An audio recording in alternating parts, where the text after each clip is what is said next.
Të nderuar teleshikues, përshëndetje. Unë jam Roland Shafoku dhe ky është emisioni Dekalog.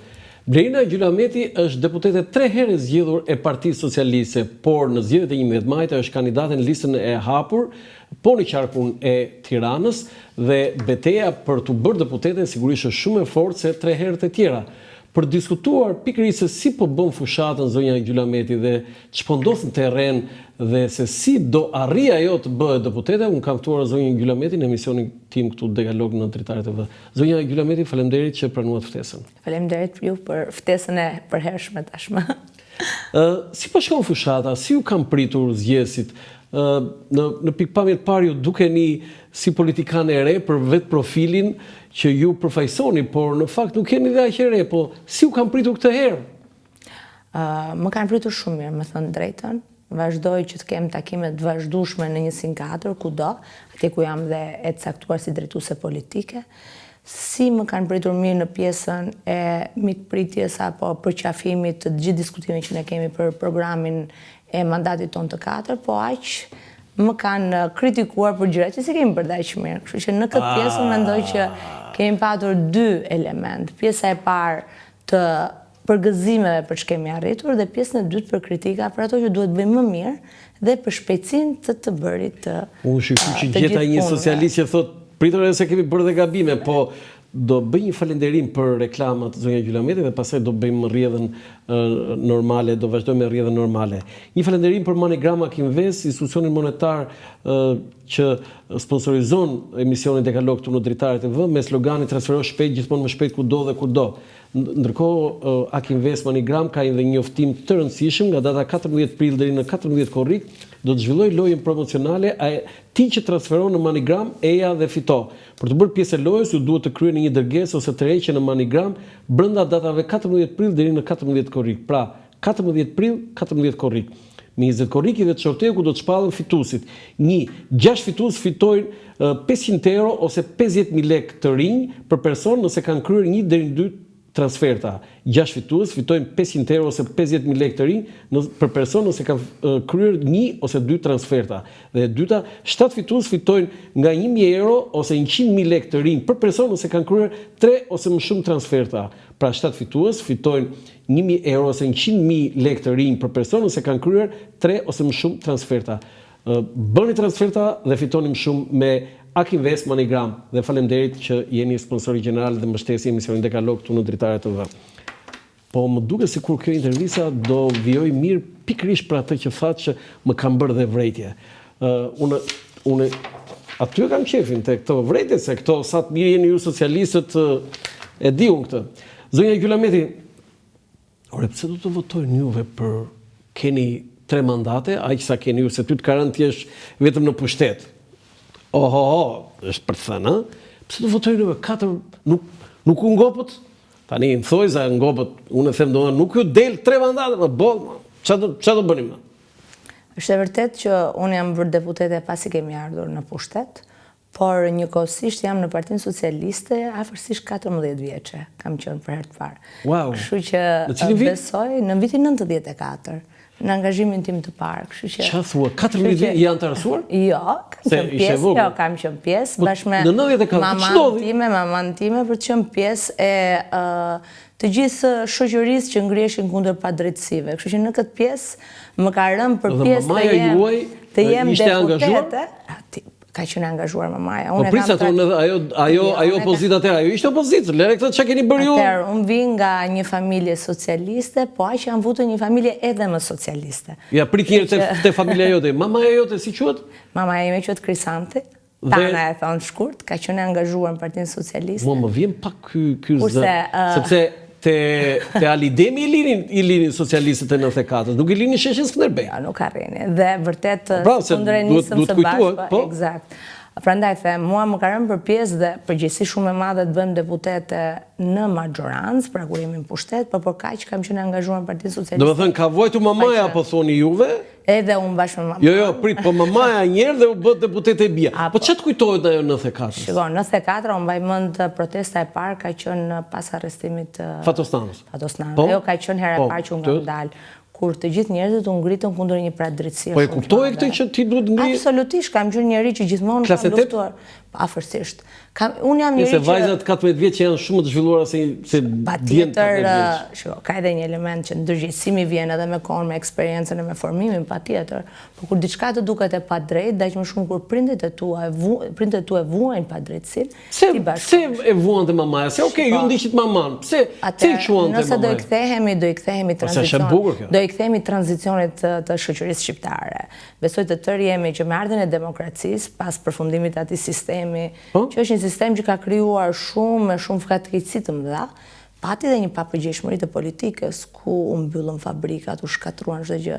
Dhe ime më si kundër shumë të tjerë, unë zonën asistent, mamaja ka punuar në repart ushtarak tek 3700 ku e bia sot është deputete asaj zone. Çfarë reparti ushtarak ishte 3700? Ka qenë repart ushtarak që merrej me pjesë të fitila, vendese, pjesë të. Mos është kjo pjesa e Gjenjos që prodhoheshin produkt, kishte produkte ushtarake. Mamaja ime është ekonomiste, po ndërkohë punonte atje, ka qenë ushtarak, dhe përsëri është një tjetër njeri që në 2005-ën është nxjerrë nga puna në 31 dhjetor të 2005-ës. Një tjetër njeri. Kështu që në këtë pjesë e besoj që nga pak kënaqësia që u bënuat të jo, e paraja është unë jam futur në PS sepse unë besoj tek vlerat e Partisë Socialiste. Besoj te drejtësia. 14 vjeçë Lerina. Absolutisht. Jo në atë kohë, aty ishte pa drejtësia. Tash ndërgjegjësimi më pas bën që të dish edhe çfarë. Vajte në mitingun e parë për arrestimin e Fatostanës? 94. Në 94. Në 94. Në Korrik. Ai ishte arrestuar 30 Korrik. Dhe mitingu ka filluar jo më larg se ku jemi këtu, jemi tek fusha e stadiumit Dinamo, ka nisur atje dhe ka vajtur drejt Ministrisë së Brendshme. Ka qenë ai mitingu aty? Ka qenë dhe madje kam patur. Që ka folur Kastrioti Islami? Dhe ka patur një moment ku megjithatë se zini ngoju. Policia ka bërë një masakër dhe unë atje, dhe mbaj mend dhe kam patur, jam unë fëmijë, po i mbaj mend shumë gjëra mirë atëherë. Kështu që pa dashur të them që unë jam nga ato socialistët shumë e hershme. Nuk je një entri. Jo, nuk pa dashur të them atë, mendoj që lidhet me atë çfarë jam unë dhe si besoj unë. Në politik duhet hysh për të luftuar për drejtën, duhet të hysh të luftosh për më shumë mundësi për njerëzit, për të patur përgjegjësi më të madhe. Kështu që unë jam bashkuar kësaj. Si ke treguar këtu herën e parë kur kanë më intervistuar, edhe këtu thashë e solli deti këtë dhe u bë këtu deputete. Ndoshta se nuk më keni bërë pyetje të tilla. Nuk të pyetur, ha? Dhe nga natyra tani më vjen keq ta them, po më vinte aq keq kështu se më dukshte kështu si zogi tremu dhe utuar edhe e thash gjuna kjo goca këtu që ka vënë për deputete dhe por unë jam angazhuar këtu në një simpes në të gjitha nivelet në parti, qoftë vëzhguese komisioni, komisionere, numëruese për Partinë Socialiste, antare ZAZ-ja ku janë numëruar ato votat. Ti vajte me studime në Itali? Jo, unë jam kthyer në 2006. 2006. Okej, tani mamaja dhe babi si socialistë të hershëm çfarë fituan? Fituan një benefit? U kthyen punë? U kthyen në punë? Asgjë. I mat ishte në punë, i me më jo, nuk u kthyen në punë. Nuk u kthyen asnjëherë? Jo, asnjëherë. U morën me punë private. Me punë private? Punë private. Po, kur erën socialistët në 97? Dhe një tjetër dram që mendoj e shoqërisë tonë është papërgjegjshmëria e shtetit në mos formalizimin e tregut punës, ku njerëzit punojnë privatisht, nuk paguajnë kontribute. Po kujt ja kërkon këtë se mashallah keni pushtet më dhe zoni tini nga pushteti. Patjetër, dhe prandaj që nga 2013 sot ke një formalizim tregut punës, ke formalizim të pagave dhe duhet bërë shumë më tepër. Je kënaqur? Absolutisht jo. Jo, nuk e. Jo, absolutisht duhet bërë shumë më tepër. Tani dy momente kam për formalizimi i tregut punës, unë mendoj që jam e kënaqur. Te formalizimi i pagës, jo. Duhet bërë shumë më tepër punë për formalizimin e pagës. Kur u bërë deputete e morët mandatin, çfarë tha mamaja dhe babi? E para njërë duhet të them çfarë më thanë nëse unë do kisha ndruar bindjet e mia. Se kishe mundësi? Jo, ka momente, unë bëj gjithmonë shaka nga njerë, tentoj të sfidoj nga pak në bindjet e tyre. Dhe i ka thënë që do votoj për Berishën? I thash do bashkojmë mbas 2011-s, ki parasysh që gjithmonë në çfarë do fillim karriere apo kudo, ke rënje, ke ringritje, ke mërzi. Ju ishet pedagoge? Unë kam qenë pedagoge dhe ekonomiku. Dhe kur thash që nuk merrem më, ishte një lloj kështu, ti mund mos merresh, po ne do vazhdojmë të gjithë dhe nëse nuk merresh, duhet t'i bësh llogarit mirë. E kemi këtë, po këtë e kanë edhe prindit e bashkëshortit tim. Tani vim tani te pjesa e bashkëshortit. Janë një tjetër pjesë shumë e rëndësishme për Partisë Socialiste. Bashkëshorti juaj kush është? Kostika quhet. Ilameti, punon në sektor privat. Emri juaj i vajzëri? Maçolli. Maçolli. Ju jeni nga? Mokra e Pogradecit, origjina e prindërve të mi. Nga Mokra? Po, të dy. Nga Maromokra? Unë jam stërmbes. Maromokrës. Tani, unë e thash koda dhe mundu sa Jo, thoshe. është me të vërtet. Stërmbese Maromokrës? Po, mama. Që ishe Maromokra për ata që se njohin? Për ata që se njohin, po më shumë të themi për ata që e njohin nga afër. Unë kur ma përmendin është figurë që të nderon, të respekton dhe të bën shumë krenare për fisin që vjen. Në anën tjetër, Ç'a bëri Maromokra? Ka një element që të jesh grua që fort dhe të kthesh në burrnesh për faktin se të vrasin çdo njeri tjetër, të mos pranosh që të detyrojnë të martohesh për ndryshuar qoftë fen, qoftë edhe pjesën e vazhdimësisë së fisikut. Në vitin? Tani vitin nuk mund të ta them eksaktësisht. Do të jesh stërmbes. Unë jam stërmbes. Tani ma thuajnë çik pemën, stërmbes. Atëherë vjen i bie stërmbes e dytë, mamaja ime. Atëherë gjyshja ime ka qenë mbesa tamam.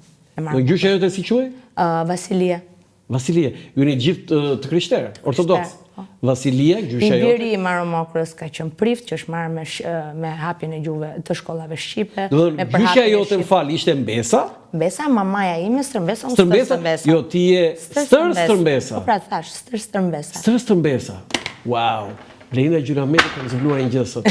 Stërmbesa e Maromokrës, një personazh se kështu burrnesha ka pas plot në veri, po në jug, në fakt është çike rrallë. Është e rrallë. Por ka dhe një histori të saj dhe mënyra se si ka funksionuar dhe forca e një gruaje është nga ato të rrallë. Ajo e ka bërë për komb, për fe apo për familje? Unë besoj që e ka bërë për të tëra. Për të gjitha? Për të gjitha. Dihet që krahina e Mokrës është një krahin jo vetëm me një atë dashuri shumë të madhe, por nga ana tjetër dhe me pjesën edhe shumë arsimdashës. Që në këtë pjesë është feja, është forca e gruas e të tëra dhe është... Çka ka për të Maromokrës tani atje në Mokrë? Ka ngel gjë? Shiko, vjen të mbetet një krahin shumë e bukur, me njerëz shumë punëtor, zonë e varfër, për fakt se është shumë malore dhe shumë e thellë. Ndërkohë në anën tjetër, duke qenë se tashmë rruga Qukës Qafploç kalon mes për mes, i jep një mundësi shumë të mirë. Po, unë kam një minus shumë të madh atje, nëse ka diçka që duhet ta them, është minus. Unë zgjodha deputetën 2021 në Pogradec dhe për shkak të riorganizimit Partisë Usollan Tiranë, sepse u bëra përsëri sekretare koordinimit dhe nuk e vazhdova më rrugtimin tim atje, kështu që kam ca minuse për atë krahin në angazhimet e mia. Dhe deri në ditën që do t'i realizoj ato premtime, atëherë do të them që kam kryer detyrimet e mia dhe angazhimet e mia që kam marrë drejt atyre që më zgjodën deputete në 2021. Paqka se e kam vijuar dhe duhet ta them këtë, medajën i kam debate shumë të mëdha. Medajën? Po daja, angazhohet janë njerëzit që mua më këshillojnë. Dhe të thuaj, të thira në emër. Shumë mirë bën se bashkë jemi prej vitesh tashmë. Po jo, jemi po Blerina, po nuk bëhet dot një gjë për Maromokrën ti në Tiranë, këtu ka buzë. Okej. Selamusaj, se aty kalove. Tani një shenjë me emrin Maromokra, se ju gratë e PS-s kështu në numër juve themi, po një buzë të Tiranë nuk është i grua, nuk ka grua. Duket sikur pastaj do bëja diçka vetëm për fare fisin tim dhe duke i pakës dhe tepruar. Jo, Maromokra ti, pa mirë, stërmbesa Maromokrës, po nuk ka lidhje kjo tani, po parashikoj Qiriazi që se ke gjë. Dhe duhet të dish që Pandi Majko, kur ne kemi filluar fushatën këtu te njësia 5, unë jam bërë deputete këtu në këtë njësi. Në 2013 kemi qenë të dy së bashku, kandidat për deputet, a ishte në fillim të listës, unë nuk isha në fillim të listës. Më prezanton dhe gjithmonë që kemi edhe stërmbesën e Maromokrës të është këtu, po jo, unë se kisha Megjithatë, unë besoj që për te asaj që ka bërë ajo, mendoj që në natyrën tim edhe në karakterin tim të fortë e këmbguljen, po edhe në përgjegjshmërinë që kam tentuar dhe kam punuar që ta tregoj, jam munduar që të tregoj që jam. Jo një qik, po ishe si burë. Ti kaq kështu elegante, nuk jam që karakteri fort. Madje thonë nga njerë qik më shumë nga çdo. Jo, ti duhet... Edhe shumë e drejt për drejt, madje. Mundohem dhe unë, por e kam të gjë. Ndoshta vjet në karakteristikat negative. Do të pyes për të kaluarën tuaj për këtë të karakterit fort, inshallah na tregon një histori, por e para, zonja Gjylameti, Anila Denaj, Arben Plumbi, Pandelin Majko, Ermonela Felaj, Erion Braçe, Blendi Gonxhe, Etilda Gjona, Fatmir Xhafaj, Klotilda Bushka, Mim Kodheli. Me këtë do fitosh ti me këta në Tiranë?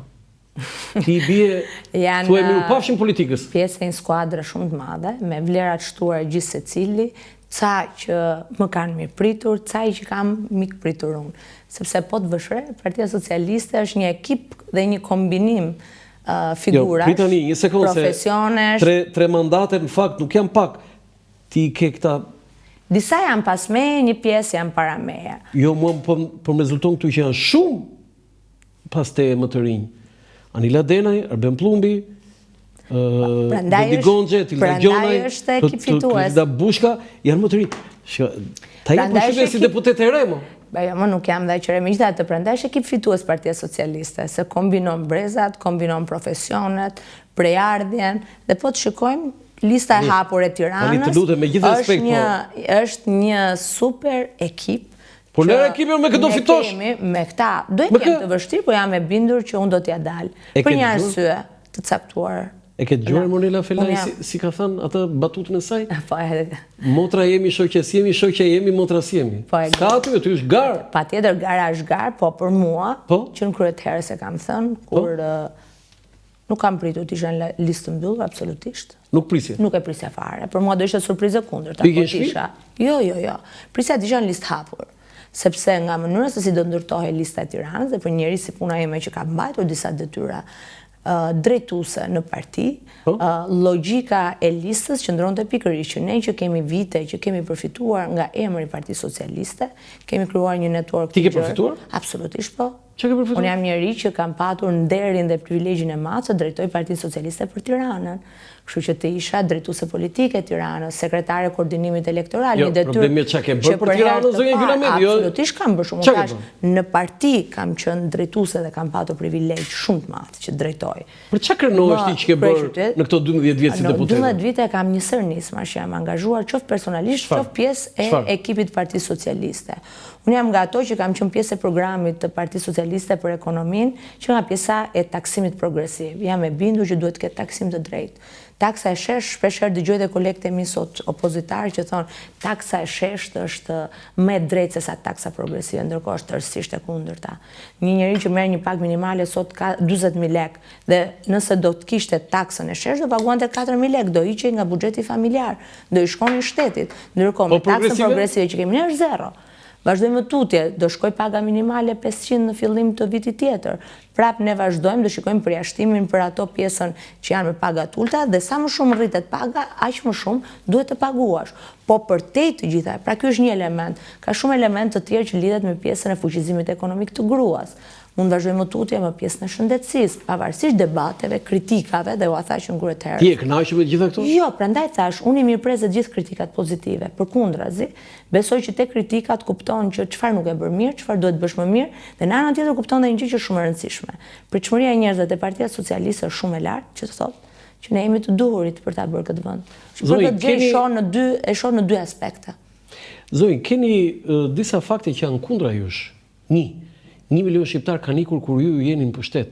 Dhe 2, shqiptarët nuk janë më mirë në aspektin ekonomik në këto momente në raport me vitin 2013 kur ju e morët pushtetin. Tani për qa në mbushtim mendjen në? Meqense më thatë fakte, unë njëri shifrave jam. Dhe meqense jam njëri shifrave, absolutisht, prandaj jam marrë dhe kam lexuar çdo shifër dhe kam jo vetëm lexuar, po dhe interpretuar për të kuptuar më drejt këto shifra që flasim. Që nga Shqipëria njerëz ka që largojnë, patjetër që po sekundër mund të largohet gjithkush për një jetë më të mirë. Një gjë është fakt çështja që nuk janë 1 milion. Ka diku te 410.000 njerëz që kanë. Kjo është shifra juaj? Jo, kjo është shifra e censusit zyrtar dhe Instat. Jo. I referohemi institucioneve ndërkombëtare. Ndërkombëtare 410.000 dhe sot e çekova përsëri për të qenë bindur në këtë shifër. Patjetër, mund të marr ndaj burimit të Instat. Janë statistikat të OKB-s. Të OKB-s pikërisht janë 400. Absolutisht, sepse ka një element. Kur intereson ju? Jo. Ka një milion shqiptar në 10 vjet. Jo, ka një element tani shifrat e largimit llogariten nga ato që janë statistikat zyrtare, Instati apo Eurostati. Në bazë të këtyre përpilojnë raport vendet të tjera si OKB-ja e merrat, që do të thotë nuk është kështu. Megjithatë, për mua e parë në 2 këndvështrime këtë, qoftë në këndvështrimin e parë të largimit, qoftë në këndvështrimin e dytë se si duhet bësh që njerëzit, pra politika dhe përgjegjësiria e politikës është çfarë duhet bësh që njerëzit të ndërtojnë të ardhmen e tyre këtu. Dhe për këtë aspekt ne jemi duke diskutuar shumë, qoftë me të rinj dhe me pjesën e mbështetjes të startupeve për të krijuar vende pune që ata ta gjejnë vetëm më mirë, qoftë në rritjen e standardeve të shtetit dhe standardeve të shërbimeve që unë mendoj që është një tjetër element që dikush mund të lejë vendin. Pra dikush do standarde jetese, do ekonomi, do dhe standarde shërbimi. Në këtë aspekt, ju në 2013 sa të vim neve, Shqipëria të bëhet lule. E para, e dyta, folët pak më parë për 2013-ën. Thatë që të ardhurat nga 2013 sot janë më pak, absolutisht. Jo të ardhurat. Ekonomia. Jo, ekonomia. Ja, ta vazhdojmë të tëra. Ju besojeni më mirë. Produkti brendshëm bruto ka qenë 9.6 miliard, sot është 25.5, që do të thotë ke 9.6, atë 25-a qëndron në një raport. Këtu kemi në Lëndën X në fakultetin e ekonomisë. Zonjë, po themi për njerëzit. Po njerëzit. Nëse më pyet. Unë kuptoj këtë personalisht, pa ata që na ndjekin skulpturën e zgjenga. Absolutisht, ka një element tjetër. A duhet të ulet pa barazia? Po. A duhet punuar që shtresat që janë më vulnerabël? Edhe ju se bë 12 vjetë do bëni dhe 4 vite të tjera? E kemi bërë dhe vazhdojmë ta bëjmë. Nëse norma e papunësisë në 2013 ishte shumë e lartë dhe ishte mbi 10%, sot e ke 90% për herë të parë. Po, janë minus 1 milion banorë. Dhe këtu e kam një argument tjetër. Kjo gjë është punëzënja. Një shifër tregon që ose largohen të ka rënë papunësia, pjesa tjetër është një shifër që quhet punëzënja, apo fakti që ke 300 e ca mijë vende pune më shumë nga që kishën 2013 që rrëzon atë pjesën e parë, që thatë ju pak më parë. Megjithatë, për mua, nëse flasim për të ardhurat për frym, që janë 2.5 herë më shumë, nëse flasim për një ekonomi që funksionon më mirë, nëse flasim për një zhvillim ekonomik të qëndrueshëm, sot do duhet të punojmë pak më shumë me shtresat vulnerabël. Sot mundësia ekonomike është që të vazhdojmë me të ardhurat që kemi për të mbështetur politikat sociale që bëjnë uljen e pabarazisë. Për këtë gjë duhet shumë të tepër punë dhe prapë me ne, se me këtë tjetër duhet vazhdohet. Unë nuk shoh alternativë dhe unë për veten time nuk mendoj që nuk kemi alternativë përballë. Më mjafton të shikoj figurat që janë vendosur në listë, më mjafton të shikoj dhe të dëgjoj her pas here dëgjoj ata përballë që flasin për rritje tavani, dikush flet për përgjysmim të ujit, dikush tjetër flet edhe ata që mbajnë për ekspert flasin për taksë progresive. Keni ka lapsuset e Berishës, po e nxirrni kështu si Joe Biden. Jo, i lash ato të dyja, po flas për taksë progresive. Ju a thash pak më parë. Qofse ke një pak 40.000 lekë dhe të vënë taksën e shesh përsëri, siç po thon, 4.000 lekë në muaj, është më shumë apo më pak në familjen tënde? Që këtu, vazhdojmë më tutje. Qofse ke një taks, ke një pagë që është siç u rritën pagat me 20%. Ju thatë sa të vim ne në pushtet, Shqipëria do lulëzoj, ne thamë që do ketë një zhvillim ekonomik të qëndrueshëm dhe ka. Dhe në 12 vjetë zonjë, ne nuk kemi më mirë se 2013. Absolutisht, dhe ju jeni më mirë.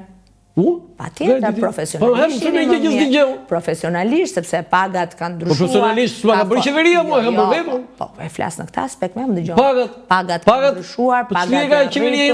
Patjetër ka, sepse kur një vend ka një ekonomi me një zhvillim të qëndrueshëm, edhe pagat në sektorin privat rriten automatikisht, sepse rritet ekonomia, zhvillohet biznesi, ke partneritet me qeverinë që do të thotë mundësit janë më të mira që biznesi të zhvillohet. Zonjë, pse nuk u ka bërë ministre ju, kryeministri Rama? Ju një profesoresh, arsimor në perëndim, doktore shkencash, do të thonë ke një cilësi intelektuale, profesionale, shumë të mira në ekonomi.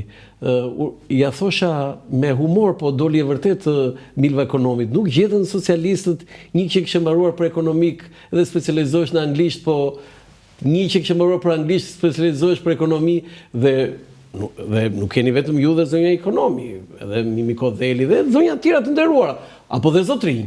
Tani, pse s'bëri ministër Edi Rama ju? Kur të keni kryeministrin përballë, mund t'ja bëni këtë pyetje. Megjithatë, unë besoj. Me thënë drejtë, nga 100 pyetje që kam unë për t'i bërë kryeministrit, nuk do t'i bëj dot pyetje për Blerina Gjylameti. Po unë ty ta bëj këtë. Unë nuk mund të di pse kryetari i partisë time nuk më ka bërë ministre, më ka bërë drejtuese. Blerina, ç'ishte ajo kryeministre Blerina se the për Berishën, po njeriu bën dhe lapsus, edhe unë bëj lapsus. Lapsuse patjetër që bëhen, po ka Berisha bëj lapsus, ja keni katuar kështu ato. Jo, nuk ja kemi gatuar, janë lapsus. Katuar, kat, ja keni prerë. Unë mendoj që dëgjoj, kur të flet subkonscienca, pastaj siç i flet zotit Berisha, tregon që nuk i ka lapsuse, po i ka të mirë menduara, dhe ndërkohë i ka edhe të vërtetuar, se ndër vite atë ka patur komplet strategjitë fushatës tyre dhe vendimarrje. Megjithatë, do të kthej një përgjigje për këtë. Unë nuk jam nga ato që ndihem jo mirë me veten për çka kam arritur. E them këtë gjë. Jam njëri që e ndjej veten shumë plot për çfarë kam arritur, shumë krenare dhe kam qenë e mbështetur që në kryet herës. Dhe nëse ka një gjë që Edi Rama e ka karakteristik të leadershipit të veçantë, është mundësia që jep çdo të riu të reja që i bashkohet Partisë Socialiste. Këtë mund ta them me bindje të plot.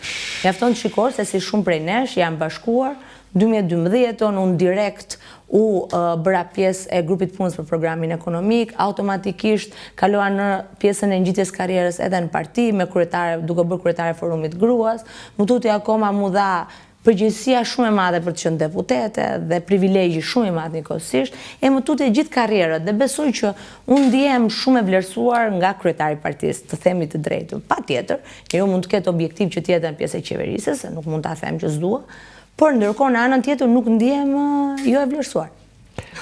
Dhe jam edhe në kryetare Komisionit Ekonomisë dhe Financave, jam në fushën time. Po mirë, se në kryetare Komisionit Ekonomie nuk e... Jo, s'është pak të merresh me ligjet.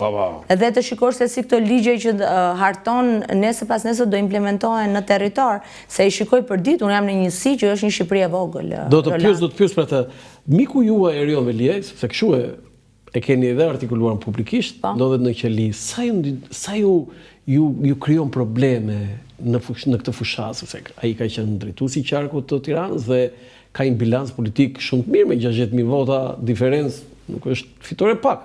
Tani, na thoj diçka këtu. Nga ana personale, miqësore, patjetër ndihem jo mirë. Nuk do të besoj që ka njëri që shkuar për të takuar në qeli? Jo, nuk kam shkuar, por... A ka shkuar në njëri nga ju mu? Apo harruat fare? Jo, nuk ka shkuar, sepse në fazën ku është hetimi, ka ca kufizime të shkuarit. Jo, më shkuar në kushdo? Ja, ka ca kufizime. Lej, sigurisht? Lej, patjetër, por ka ca kufizime sot që flasim. Qa kufizime, se di? Çështja e hetimit, do duhet që vendosin prokurorët kur mund të lejohet për te vizitave. Si po të bëj kërkesë Blerina Gjulameti nuk lejoj? Varet në pjesën e hetimit ku është, paktën ligji kështu e parashikon dhe kështu e ka. Dhe ndërkohë në anën tjetër ka një element tjetër që vetëm familjarët mund të takohen në këto kushte, pastaj duhet parë pas përfundimit të hetimit se si lejohet dhe si nuk lejohet. Ndërkohë në anën tjetër, nga ana njerëzore u thash, patjetër që s'ndihem mirë, e kam patur dhe kemi qenë krahë në të njëjtin skuadër, mos ndihem mirë për asnjë nga kolegët, jo vetëm për të. Por në anën tjetër Partia Socialiste nuk ka qenë dhe nuk është një emër, është një skuadër. Dhe ne si skuadër po punojmë të gjithë për të arritur që t'ja dalim me shumë sukses për t'i patur, jo vetëm ato 19 mandate që në Tiranë duhet t'i kemi, dhe të 20-in, dhe synimi jonë kjo është. Për t'ja dalë të 20-in në Tiranë. Ti e the këtë pa të pyetur, po prit Erion Veliaj njërë. Po ta thash këtë gjë dhe besoj që... Nga kush e pati Erion Veliaj këtë? Këto janë pyetje që nuk duhet mi bësh mua, dhe mbi të gjitha duhet një mikesh, një kolege... Absolutisht nuk hy dot në hetim dhe nuk hy në fusha që nuk janë të mia dhe nuk më takon. Jo, absolutisht ka një element. Unë besoj që gjyqet publike kanë mbaruar në vitet 90. Dhe sot jemi në një fazë që do duhet flasi drejtësia për çdo element. Dhe Erionit t'ja uroj me shpirt që t'ja dali në drejtën e tij dhe ta çojë. Si e parashikon? Nuk di të them. Nuk kam hyrë në asnjë moment thash. Unë nëse ka një element që e kam treguar që në kryetarës është që e kam shtetur drejtësinë pas filloj kushti dhe pavarësisht ku godet. Për sa kohë secili prej nesh kur shumë vojnë që kanë goditur në Gjulameti. Secili prej nesh në momentin që merr përsipër një detyrë publike, që është përgjegjësi dhe privilegj, përgjigjet para ligjit për çdo gjë, deri në fund. Që unë e kam mbështetur pa kushte, vazhdoj ta mbështes pa kushte. Duke vënë veten time në radhë me gjithë të tjerët. Nuk jam nga ato që kanë patur hezitim. Ka pasur denuncime ndaj jush? Jo, nuk ka patur. Nëse do të ketë nesër patjetër shkoj. Si gjithë të tjerët të përgjigjem. Roland, është kryer reforma ajo, besoj që është çelësi i hapjes së negociatave dhe mbylljes edhe antarësimit në BE. Drejtësia nuk lidhet vetëm këtë temën e BE-s. Tani si një diplomuar në perëndim, tani. Do ta përfundoj vetëm të fjalën? Po patjetër. Drejtësia është parakush për shumë gjëra në Shqipëri, qoftë zhvillimit ekonomik, qoftë sektorëve të tjerë. Në momentin që funksionon një drejtësi e pavarur, ne kemi edhe një ekonomi më të zhvilluar. Kemi një vend që edhe investimet e huaja mund të vazhdojnë, rritja ekonomike, rriten standardet automatikisht dhe ajo nga plagët që ne kemi, që është largimi i shqiptarëve, pastaj kthehet në zgjidhje nëpërmjet edhe funksionimit të rritjes standardeve në Shqipëri. Tani, ju përmendët këtë të antarësimit të BE dhe keni kështu si, po themi, leitmotiv ose si simbol të fushatës tuaj që premtimi madhor është që, në fakt unë nuk e kuptoj atë që ju thoni 2030-ën, këto mbarojnë 2029-ën ky mandat? Ky është një problem me që e shifrave ti. Pse s'ia thua kryeministit zoti Rama këtu e gabim apo s'ke shans? Sepse në mënyrën se si është hartuar i gjithë programi i punës bashkë me partnerët tanë të BE-s, parashikohet 2030 për shkak të gjithë deadline-eve. Ju mund të humbisi 2029? Patjetër do t'i bie të jetë për qeverinë që do të vi. Për Shqipëria në BE do jetë, kështu që kjo ka rëndësi. Atëherë mos premtoni që ne do t'ja japim këtë në 4 vitet e ardhshme, është 5 vitet e ardhshme. Sot që flasim, ke patur 3 takime ndërqeveritare, ku janë hapur disa klastera, kemi arritur të kemi mbi 16 kapituj të hapur, që do të thotë, parashikohet që brenda 2027 jo vetëm të hapet, po edhe të mbyllen të gjithë kapituj pas negociatave. Del një crazy aty politikan evropian. Ja, tani të flasim se unë këtë pretendoj që e njoh mirë. Këtu jeni pa fajo, jeni të pa fajshëm këtu, po u them, në antarësimin e Shqipërisë në BE. Se edhe Edi Rama, edhe Sali Berisha, dhe Ilir Meta, Pandeli Majko, kolegu juaj, apo dhe Fatos Nano, kanë bërë çfarë kanë mundur. Dhe ju besoj jeni dakord me mua që nuk është faji i Shqipërisë pse nuk është antarësuar në BE. Nuk donte Evropa dhe pikë. Tani, pse tani ju na mbushim mendën, po dali një crazy atje, thotë, jo, thotë, a e marrë mend Hollandën çfarë bëri, Macron çfarë tha, ne I dim këto 2 stacionet shumë të rëndësishme. Atëherë duhet ta ndajmë në 2 etapa. Pjesa e parë që është hapja e negociatave dhe për këtë gjë besoj që marrja e statusit kandidate në pas negociate lidhe me atë që mund të ishte dikush që nuk ka patur dëshirë dhe thoshte jo, nuk dua që të zgjerohet. Sot që flasim e kemi të tejkaluar këtë fazë, që do të thotë nuk ka më hapësira për tërheqje pas. E kemi bërë planin dhe është bërë dhe diskutimi qoftë në Komitetin Politik, po ashtu edhe në Komisionin Evropian për ndarjen e Shqipërisë në një nga pengesat që ka patur ka qenë të qenit bashkë me Maqedoninë dhe sot jemi më vete, që do të thotë sot varet e gjitha nga sot është e gjitha varet nga ecuria jonë në hapje mbyllje të kapitujve dhe në ecurinë që duhet kemi në të gjitha reformat që janë ndërmarrë dhe mënyrën se si duhet ne të përmbushim. Po del një holandez atje thotë 100 vizat, a tha kështu ai? Nuk e kemi në këtë fazë, tani jemi në fazën që të 27-ta qeverit duhet ta miratojnë në parlamentin e tyre. Plani që kemi bërë tashmë është i dakordsuar me ta dhe etapat dhe hapat që duhet ndjekur janë të dakordsuar. Ne sot monitorojmë 100% për çdo gjë që bëjmë dhe besoj që do t'ja dalim me shumë sukses. I besoni ju që në absolutisht po, sot është momentumi. 2030? Absolutisht sot është momentumi I duhur për Shqipërinë. Si ishte kjo? Momentumi, koha e duhur. Momentum. Koha e duhur për Shqipërinë. Edhe ju e thoni këtë fjalën momentum? Po, është shprehje tashmë ndërkombëtare nuk e kam unë. Unë e kam të huazuar, nuk e kam time. E kuptova. Zonjë, më pëlqen shumë ajo që ju jeni diplomuar në perëndim dhe e lat Italin në Universitetin e Salernos. Si ishte jeta juaj në Itali? Shumë e bukur.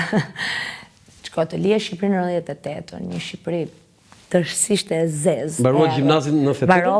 Kam mbaruar gjimnazin Petronini në 98. Me çfarë mesatare? Dhe me mesatare 9. Se mbaj mund ta mam 9.6, 9.7. Peshkope pas ka qenë? Nuk kam qenë asnjëherë peshkope. S'ke qenë peshkope? Asnjëherë. Çfarë thua? Jo, 9.6, më fal tani, prit tani se. Nuk kam qenë asnjëherë peshkope. Se po flet me peshkop këtu, nuk po flet me. Jo, nuk kam qenë peshkope, me thënë të drejtën. 9.6 Blerina. Njëri shumë I shoqërisë, siç jam edhe sot, njëri shumë social, njëri I angazhuar në. Se kështu kur del televizor di se thonë kështu e brishte, e drojtur, po nuk është. Madje pjesë e skuadrës volejbollit, gjimnazit, e basketbollit. Po ai ekipi do të merrte dhe kështu në nivelin e Kam qenë pjesë e organizimit shumë. Ishe playmaker. Po, isha shumë mirë tek pjesë edhe natyrë sportive. Domethënë Blerina ti pas ke kaluar edhe 97-ën këtu? E kam kaluar këtu, prandaj thash 98-ën kur kam lënë Shqipërinë. Ke përjetuar në absolutisht probleme sa të duash, e dim se çfarë çdo të thotë hapeshin depot e armëve, të shikoje se si u hapën burgjet, se si dolën të burgosurit rrugëve. Incident se ju vajzë incidente sa të duash. Nuk besoj që jam e vetmja dhe asgjë s'do t'rregoja ndryshëm nga gjithë tjerët. Jo, unë si gazetar, unë e di se sa kam parë dëgjuar e kam shkruar. Ju vetë, a mund të tregosh në një moment vështirësie, po themi? Shiko, ka një element që në 97-a, unë besoj që ka shënjuar shumë njerëz në Shqipëri, shumë nëna I ka vesh shumë e xeza. Ka gjëra shumë të errta. 3.000 të vrarë, 10.000 të plagosur. Ka shumë gjëra të errta në histori. Jo vetë ju personalisht do.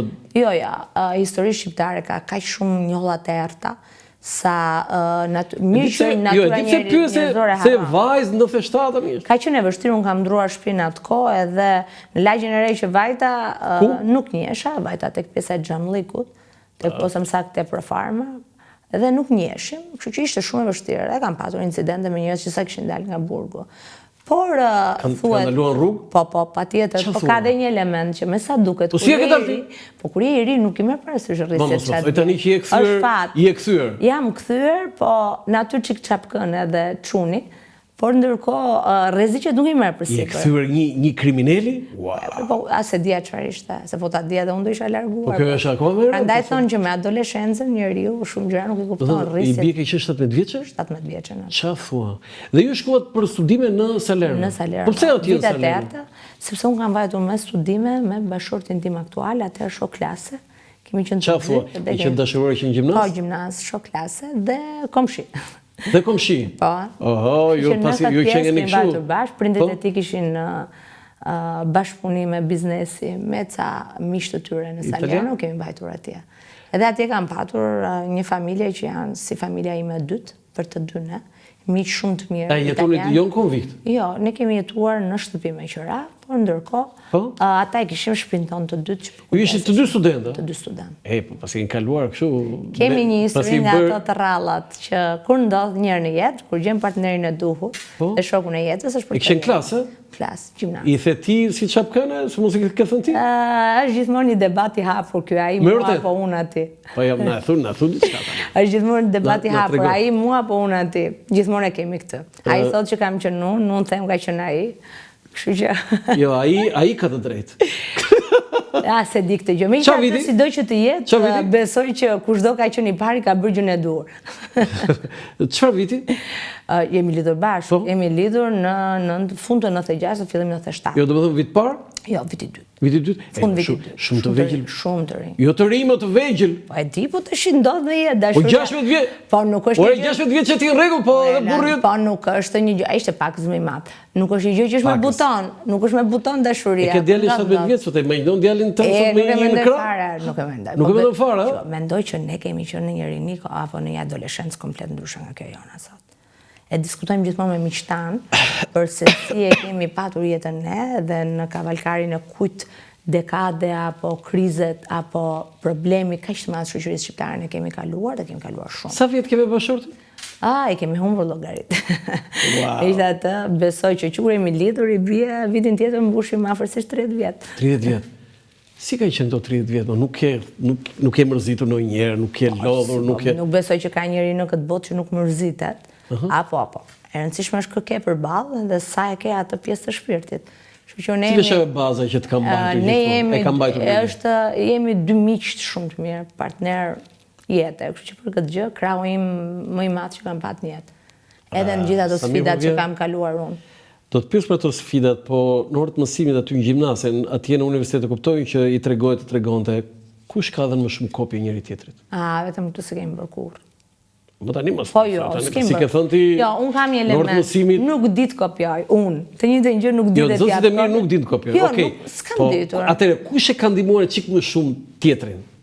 Besoj un pakës më shumë asaj. Po ti ishte ai këtu do thoshe ku ti thua kështu ti. Por ka një gjë më ka kthyer shumë herë më tepër ndihmën që kam dhënë ndonjëherë. Me gjithë ndihmat që më jep mua. Tani, duke qenë politik, nuk të ka thënë ndonjëherë burri ore, mirë këtë historinë tonë, se këtë i kemi tonë, për na plasë me këtë politikën, më ngelen politikë. Ai ka qenë i angazhuar në Partinë Socialiste si unë, kështu që... Unë se një. Dhe ka qenë dhe është dysa ime më e fortë për të marrë me politikë. Tani, do më përmëtosh një intervjist me bashkëshortin tënë? As besoj se del. Edhe një që kemi dalë tek një nga kolegët tuaj të Dila Shqiptare, e kishte shumë të vështirë që të dilte. Se kam ndjekur të eraditi, këtë nuk ka shqiptuar. Kemi qenë me gjithë dy fëmijët, edhe me nipin tim. Tani do të pyes për dy kryevepra tuaja, fëmijët tuaj, që i keni shumë të mrekullueshëm, por me një diferencë 4, mos gaboj dhe 17, Po. Ore, po si e del me këtë? Pandimat asë njëri si e del. Unë kam... Prindrit? Të dy prindrit. Do të thëmë prindrit e bashkëshortit, prindrit e mi. Mundohen të gjithë që t'japin kontributin e tyre për të ndihmuar mua që të vazhdoj para bashkë edhe me tim shoq që mundohemi të koordinojmë çdo gjë. Por i dyti është frymarrja më e madhe që ne kemi patur. Sepse jo vetëm që erdhi mbas 2 fatkeqësive shumë të në shpinën tonë, humbjeve të tmerrshme që s'mbushen kurrë, por edhe për faktin që ishte në Covid, në kohën e Covidit. Kështu që mbas 13 viteve unë bëra mami prap. Kisha kohën e duhur, mundësit. E dëshiroj një fëmijë tjetër? Patjetër, thjesht nuk arrinim do të kuptonim se çfarë ishim duke humbur, duke angazhuar me punën, me të tëra, si çdo njeri në Shqipëri që ne jemi në faza që shoqëria shqiptare ende nuk ka arritur që të balancoj mirë atë kohën që i dedikohet punës dhe kohën që i dedikohet familjes. Çdo kush, jam e bindur që çdo nën ka të njëjtën gjë, që shkon punojnë tër ditën, nuk kanë kohë të vënë, të merren edhe me gjëra që janë shumë të rëndësishme për familjen. Unë besoj që si çdo nën edhe unë jam një lloj në Shqipëri. Rina, më ndije që po ta kujtoj, por nuk mund të rria pa të bërë një kujtesë të tillë për 2 humbje të mëdha që ke kaluar në jetë dhe unë shpreh ngushëllimin edhe në atë kohë të kam shprehur ngushëllim, por do doja si përvaldove, do të thënë mua më ka bërë shumë përshtypje mënyra se si ti ke suportuar çdo njeri në ato momente do t'i ngjante asaj që ka thënë Sabri Godo ja dha ngurit edhe plasi për njeriu e mbajti, por si përballova? Besoj që nuk ka gjë më të rëndë jetë se kur të ndodhin ato humbja ishte mëdha. Me motrën u përgatita, sepse vajti diku të 3 muaj e pak nga momenti që zbuloi atë smundje të tmerrshme derisa e humbi. Por ato 3 muaj për mua shërbyen dhe për ta rigjetur. Unë jam pjesë e familjeve shqiptare që e kanë vuajtur emigracionin. Me motër u largua në Greqi që në 91-shin, që do të thotë unë e kam njohur shumë pak atë. Ajo e ikur andej, unë në Shqipëri, pastaj unë ika në Itali, sado që takoheshim mirë në vite për pushime, nuk ishte mjaftueshme. U rritëm pakës ndryshe të dyja, kështu ato 3 muaj më shërbyen për ta njohur. Ndërkohë më dhanë edhe mundësinë që të mos isha më mami e 2 fëmijëve, siç u bëra me të dytin, po të bësha mami 4 çunave, se në fund të ditës do duhet isha unë mama edhe për ata. Të fëmijët e motrës? Po, të rritur, po, njëri ishte i vogël, 15 vjeç, kështu që. Je kujdesur për të? Absolutisht, në shtëpinë time bashkë me tim shoq, që prandaj thash, po, dhe sot jetojnë me prindrit e mi, janë këtu. Kështu që ne jemi një familje shumë e madhe. Dhe se unë mendoj që, shiko, Shqipëria sado që duket një vend që ka probleme, prapë është një vend shumë i mirë për çdo emigrant që vendos të kthehet në Shqipëri. Këtë ta them me gojën plot. Sepse sot mundësitë janë shumë të mira në Shqipëri nga që ishin dikur kur e lanë. Flas për ata që kanë mundësi që edhe një investim qoftë vogël, të hapin një dyqan vogël, kanë jetë më të mirë nga që mund ta kenë vendet tjera. Po dhe e dyta? E dyta pastaj është me tim vlla, pastaj është një humbje që unë nuk besoj se mund ta te kaloj. Atë e kisha, domethënë, për kujdesim sikur ta kisha vllai vetëm, po sikur të ishte fëmia ime, jo vllai im, se e kisha kështu si me rat të veçantë. Dhe për natyrën që kam unë, që jam natyrë që ke fort, merresha me çdo gjë me të, apo pastaj është një rrëzim që nuk di. Si u ngrita? Nuk di, me një mith rrime shpirtin. Duhet të jesh i fort për tjerët pastaj. Kush duhet ishte, po mos isha unë. U ngrita nga që kisha për krah tim shoq, u ngrita se kisha gjithë miq shokë të tërë për krah, ndërkohë u ngrita sepse duhet isha unë krau dhe shtylla ku mbështeteshin prindërit e mi. Sado dhimbja ime ishte të ishte madhe, atyre është e pa imagjinueshme, kështu që. Dhe nga ana tjetër, për punën që bëjmë, 2 janë mundësit. O të mbyllesh brenda 4 mureve, ose pasaj do dalësh dhe do bëhesh ti e fortë për tjerët. Nuk ka mundësi të dyta. Unë kam diçka që, ne them, më kam ngelur në mendje ca gjëra në ato ditë e humbjes së tim vllai, ku një koleg, ka ardhur, ishte një koleg nga opozita, i tha prindërve të mi, tha, i jetofshi për të harruar. Kuptohet, në atë momente nuk e kupton shumë fjalë dhe nuk e kupton për si mund të thotë dikush që të jetosh, si mund të thuash 2 prindërve që kanë humbur 2 fëmijë në një vit e 3 muaj. Në një vit e 3 muaj? Në një vit e 3 muaj, jetofshi për të harruar. Ndërkohë, kur kalon koha, ti kupton që kjo jetofshi për të harruar është që ti të harrosh dhimbjen dhe ti gëzohesh jetës, ti lumturohesh jetës, ti gëzohesh çdo momenti, sekundi që kalon me njerëzit e tu. Dhe ndërkohë nga ana tjetër, pikërisht ato rënjet të kuptojnë që çfarë force duhet për të ngritur dhe se si duhet ta balancosh më mirë kohën ndërmjet çfarë është jashtë dere dhe brenda dere. Kush ishte ky kolegu i opozitës? Nuk dua ta them emrin, se pastaj do duhet pastaj që dhe ai ka patur një fatkeqësi në jetë. Dhe kur ja ka thënë prindërvet mi, për mua ka qenë një moment që momenti parë nuk e kuptova, më pas ishte moment reflektimi për të kuptuar ca fjalë të rëndësishme që të mbeten në mendje. Dhe sot, duke qenë se pas këtyre dy humbjeve të mëdha ne patëm Kronin, të voglin, djalin tim, ai është bërë burim gëzimi dhe harrese ti nuk e harron njerëzit, ti është mësohesh të jetosh me dhimbjen. Harrese të keqes, harrese të shkatrimit dhe ti gëzohesh jetës. Dhe ai është ai lëmshi energjisë që të gjithë na bën bashkë. Jep frymëmarrje mamit dhe babit tim, që kanë arsye për të marrë frymë tashmë, dhe na jep dhe ne të tjerëve, të tërë. Dhe unë jam një shtëpi me 4 çuna, që janë njëri më mirë se tjetri, me komplet diferenca moshore të mëdha, po ndërkohë kur ke dhe shumë gjëra për të marrë, pastaj harron dhe ca gjëra tjera. Se ke mendjen, i gëzohesh jetës. Dhe besoj Roland që duhet ta them këtë. Patjetër. Në Shqipërinë kemi një karakteristikë, që është diçka kaq e bukur dhe që duhet ta promovojmë. Ne sa dukemi sikur jemi njerëz që kemi humbur pjesën njerëzore, po aq e kemi, atë dhe kemi shumë të fortë.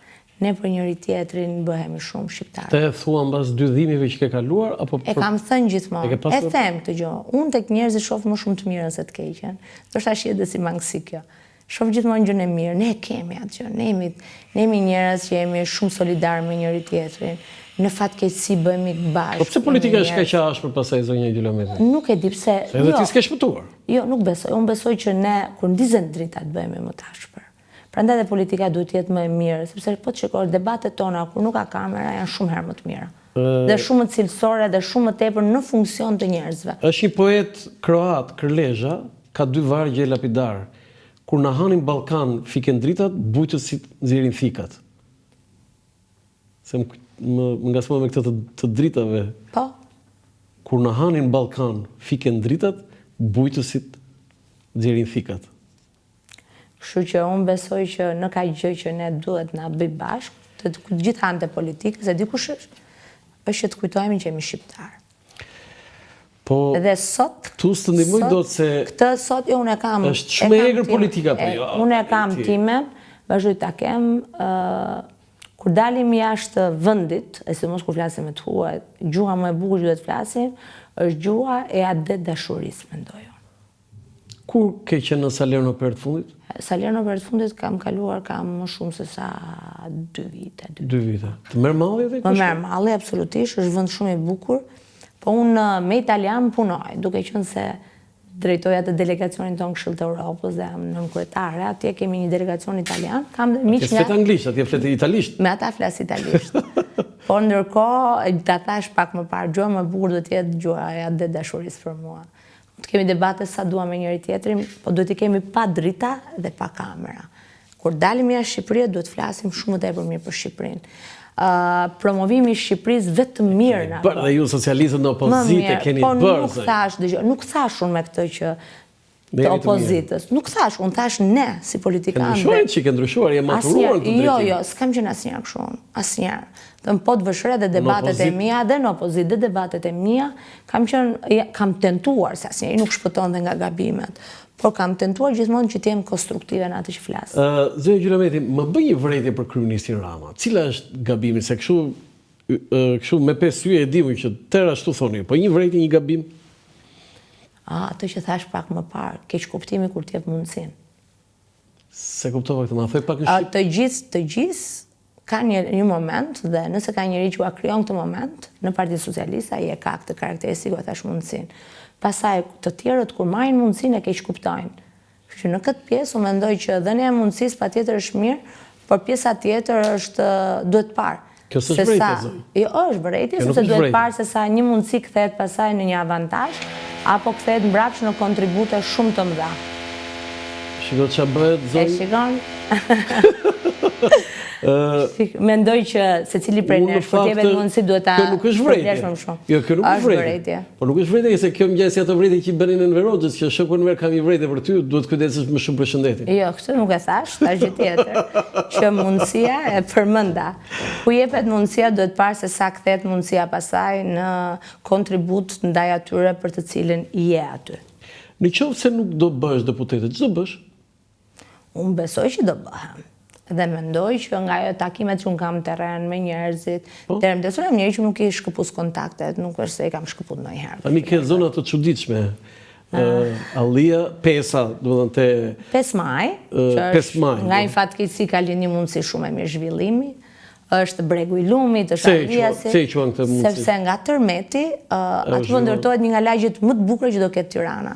Që unë kam qenë, jam pjesë, aty njerëzit janë strehuar, po vazhdon ndërtimi dhe do bëhet një nga lagjet më të bukura me të gjithë standardet që duhet të ketë një blok banimi në Tiranë.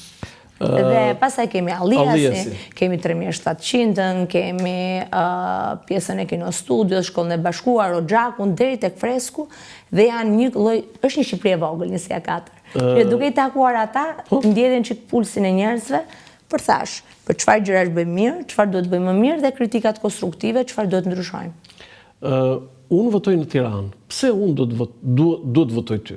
Sepse duhet votosh për një zë shumë të fortë në parlament. Dhe që fort duke qenë, ke fitu dhe gjumë ca kohë. Udhëhiqet nga parime shumë të forta dhe në funksion njerëzve. Për këtë besoj. Shumë pak është kjo. S'është arsye fort kjo pse të votoj unë ty? Patjetër, pastaj për programin mund të rrim edhe në pjesën e dytë. Programin e thot kryeministri Blerina. Tek intervista e dytë. Jo, un kam 3 pika që kam të forta e kam patur gjithmonë, qoftë pjesa e reformimit pensionit. Ato e di Rama se ngel e di Rama për t'ia lënë juve? Absolutisht, jemi skuadër, punojmë bashkë. Po çfarë skuadër del e di Rama thot atje programin tani? Ti po e pen televizor? Nuk është dajq. Po e pen televizor? Mirë. Nuk është dajq kështu. Tani Blerina e dim tani që zoti Rama i vendos ato gjëra, nuk votohet në kryesi si në kohën e Fatos Nanës, se me që ke pasur një aktivitet të vjetër. Në kryesi kam qenë deri para një viti, kështu që votohet edhe në kryesi. Tani nuk je? Nuk jam. Po të vjen keq, megjithëse nuk ka ndonjë ndryshim se ishe se sishe. Nuk jam, jo absolutisht ka ndryshim, nuk jam, po unë mendoj që do të një lloj rifreskimi dhe kombinimi. Unë kam qenë kryetar. Tani ti me vërtet 3 herë deputet, po ti nuk je në vjetët tani që të thuash tani, se jo që të gjitha të vjetët me lopat. Jo, duhet dhe një që, jo, kanë mbetur disa që janë me eksperiencë gjatë. Vetëm Pandi Majko dhe Erion Braçe. Po kaq dhe i keni këtu si ata kapojnë. Po tani do të freskojnë një çik brezat. Ore, ju keni humbur thelbin e Partisë Socialiste, rilidhas jeni gjithë. Rilidhas jeni. Socialist, mama jote po dhe babi jote. Çfarë të keqe ka rilindja? Sepse është humbur thelbi. Jo, ne vazhdojmë të kemi të njëjtën. Unë jam i bindur që babi dhe mamë jote Blerina të thotë që ne të vjetërve kështë disa herë të thonë. Jo, atëherë do të kuptosh një gjë që po të shikojmë vlerat në cilët mbështetet Partia Socialiste, programi Partisë Socialiste është i njëjtë. Nuk ka asnjë lloj ndryshimi. Partisë Sociale për mundësi të barabarta, për drejtësi sociale. Që për mua ky është edhe thelbi asaj për të cilën më shumë prisim për ju. Më shumë patjetër që po dhe prandaj do të. Po se japim votën. Prandaj po. Çfarë do japim votën për 4 mandate? Të çmendën ju fare pastaj. Prandaj po punojmë që të arrijmë të kemi Shqipërinë në BE në këtë mandat të 4. Nuk e di zonjë juve keni ju keni një avantazh për ta mbyllur. Ju keni një avantazh që situata në opozitë është e tillë që juve u avantazhon. Pa të kishit një opozit si ajo e Partisë Socialiste në 2013, në 2012-2013? Tani, nëse na vinin e fajin që s'funksionon opozita, tash ndoshta duhet ta kemi edhe këtë faj. Tu s'keni faj për atë që ata kanë faj. Ne punojmë dhe kemi sfidë me veten. 30 sekonda, 1 minutë, një mesazh për zgjedhësit tuaj pse të votojmë Blerina Gjylameti. Duhet votojmë për atë njeri që është në vazhdimsi në kontakt me ta, është zëri tyre dhe ngresh shqetësimet për gjithë qytetarët e Tiranës dhe ka treguar në këto vite që vazhdon të jetë për njerëzit për më shumë mundësi të barabarta, shanse të barabarta e mbi të gjitha për ata që s'do nuk kanë. Zonja Gjylameti, unë të falenderoj shumë për intervistën, ishte shumë e këndshme, po veçanërisht pjesa jote personale, veçanërisht familja, ke një familje të mirë, të bukur, të madhe, siç thatë ju. Jeta ju e personale më tërhoqi shumë, sfida se si ke përballuar, je bërë një zonjë më fort, je bërë njeri më fort, dhe lumë ata që të kanë aty, do të thënë në familje, sepse pjesa pasaj tjetër e politikës nuk duhet ta kthejmë misionin nga e para. Do bëjmë edhe një intervistë tjetër që mund të flasim edhe për arritjet edhe për sfidat e mandatit 4. Te mua, atë mandatit 4? Po. E sigurisht do fitoni, ja? Po, unë e thash, unë jam 3 mandate, do marr një mandat 4 bashkë me Partinë Socialiste mandat 4. Qofse ti bësh deputete. Dhe do të jemi këtu që në 12 ke ftesën këtu. Absolutisht. Do vish. Me kënaqësi. Do vish, do thënë, qëse bësh deputete. Absolutisht. Po i bie pasaj Pandi Majko edhe këta tjerët pasaj s'bën deputet. Nuk e di, neve garojmë mes grave, burrat mes burrave. Ose është 1-3. Po jo, kur thash Pandi Majko, Anila Denaj, ke Ermonela Felaj, sfida prandaj është Etilda Gjonaj, se kisha zonjën Gjonaj këtu, para disa ditë, Klodida Bushka, sfida prandaj është e bukur. Po rëndësi ka që fiton Partia Socialiste. Jo, këta du të thoshe këtë se...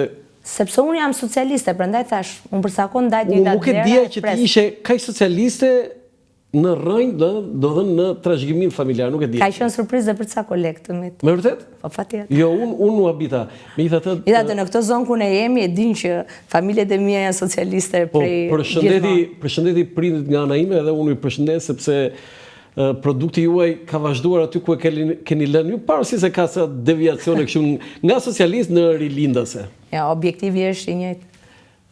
Zonja Gjylametit, falenderoj për intervistë. Faleminderit shumë për ftesën. Të nderuar teleshikues, ky është emisioni im për sot nga Ura Lançafoku, mirupafshim.